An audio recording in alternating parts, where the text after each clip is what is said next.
Vamos a iniciar con la resolución de la práctica. Empezaremos con el primer ejercicio.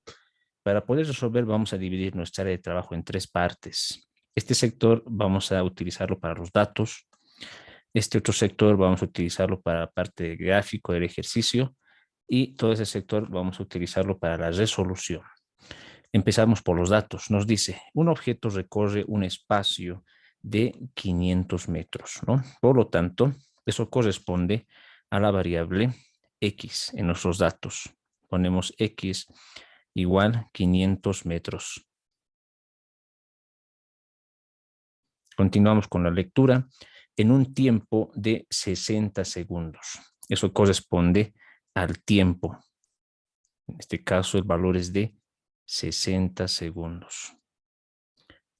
Finalmente nos dice calcular la velocidad. La velocidad lo vamos a simbolizar con la letra B. Por lo tanto, esta es la incógnita que debemos resolver. Una vez que tengamos los datos, lo que vamos a hacer a continuación es verificar el sistema internacional de unidades, ¿no? El sistema internacional. Es decir, las distancias deben ser metros. En nuestro caso tenemos la distancia y efectivamente está en metros. Los tiempos deben ser segundos. En nuestro caso también el tiempo está en segundos. Y finalmente la velocidad debería ser en metros sobre segundo. Es decir, que el resultado que enseguida vamos a obtenerlo, la unidad de medida tendría que ser metros sobre segundo, cumpliendo lo que es el sistema internacional, que es el que vamos a emplear en la mayoría de los ejercicios, haciendo notar también que no es el único sistema.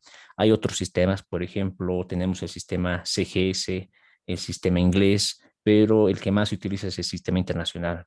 Hay otro tipo de sistemas que los he puesto por acá que también se utiliza bastante, en el que se utilizan los kilómetros y las horas.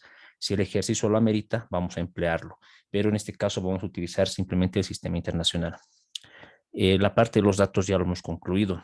Ahora vamos a realizar lo que es el gráfico. El gráfico ya lo tengo avanzado. Esto se presenta al piso o superficie. Aquí tenemos el objeto que se va a mover. Por lo tanto, vamos a graficar y complementar el gráfico de la siguiente manera. Aquí tendríamos un vector que sería el vector velocidad. Se dibuja una flecha de velocidad. Además, que para que el objeto se mueva desde la posición inicial, que es ese lugar, hasta la posición final, va a recorrer toda una distancia. Aquí lo vamos a anotar de esta manera, ¿ya? Recorre toda una distancia. Y esa distancia se llama la distancia X, que se va a desplazar este objeto, ¿no? La distancia X, que en nuestro caso es de 500 metros, además que emplearía un cierto tiempo en todo ese trayecto. Es ese gráfico. Vamos a pasar ahora a lo que es la resolución.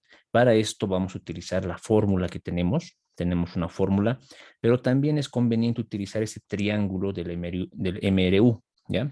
Voy a utilizar para esta práctica el triángulo. ¿Cómo se utiliza? En este caso necesitamos obtener la velocidad, por lo tanto en la resolución vamos a anotar velocidad, va a ser igual, y en el triángulo vamos a tapar esa variable. Voy a utilizar este círculo para esto, en este caso la velocidad, que es lo que estoy buscando, lo vamos a tapar. Y me quedan dos variables libres. Tendríamos la variable X y tendríamos la variable T.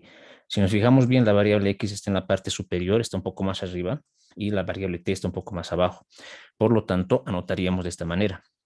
X está un poco más arriba y T está un poco más abajo. Eso implica que es una fracción, un cociente, una división. Por lo tanto, lo que vamos a hacer en el siguiente paso simplemente es realizar el reemplazo respectivo, ¿no? En el numerador debemos poner X, en nuestro caso tenemos la X, vale 500, solamente reemplazo la parte numérica. En el tiempo tenemos el dato que vale 60, eso está en el denominador, por lo tanto ponemos aquí el dato de 60. Finalmente vamos a continuar como último paso y a obtener el resultado de la velocidad. Para esto necesito realizar esta fracción, nuestra división. Me voy a ayudar con una calculadora.